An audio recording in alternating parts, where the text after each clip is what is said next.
نحمده ونصلي على رسوله الكريم أما بعد فإن خير الحديث كتاب الله وخير الهدي هدي محمد صلى الله عليه وسلم وشر الأمور محدثاتها وكل محدثة بدعة وكل بدعة ضلالة وكل زلالة في النار صدق الله العظيم۔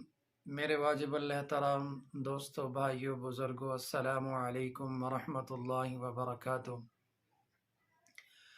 پیارے دوستو، میں امید کرتا ہوں کہ آپ حضرات جہاں بھی ہوں گے خیر خیریت سے ہوں گے، اور اللہ تبارک و تعالی سے دعا کرتا ہوں کہ اللہ تعالی میرے تمام مسلمان بھائیوں کو، بہنوں کو اور بزرگوں کو اپنی حفظ و امان میں رکھے۔ پیارے دوستو، آج ایک نیا وظیفہ لے کر آپ حضرات کی خدمت میں حاضر ہوا ہوں۔ آج کا وظیفہ جو ہے ان حضرات کے لیے خاص ہے جو ہمیشہ کسی نہ کسی انسان کی زبان کی وجہ سے پریشان رہتے ہیں۔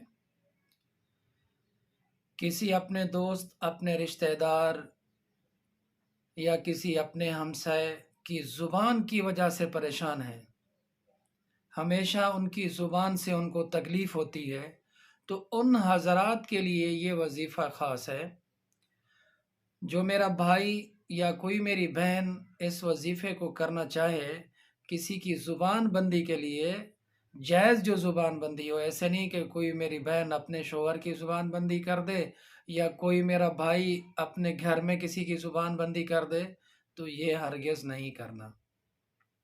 جائز زبان بندی کے لیے اگر آپ نے اپنی دشمن کی زبان بندی کرنی ہے جو آپ کو بارہا تکلیف دے رہا ہے، تو ایسے لوگوں کے لیے یہ عمل خاص ہے۔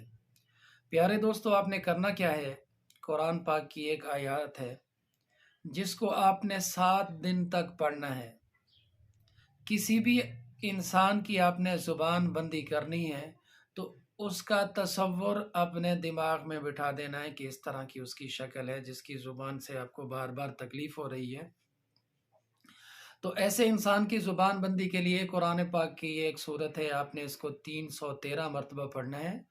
پھر تصور کے طور پہ آپ نے اس انسان کے چہرے کے اوپر پھونک مار دینی ہے جس کی آپ زبان بندی کر رہے ہو۔ وہ کون سی صورت ہے، اس کے پڑھنے کی ترتیب کیا ہے؟ دن میں 313 مرتبہ پڑھنا ہے، اول آخر 3 مرتبہ درود ابراہیمی پڑھنا ہے۔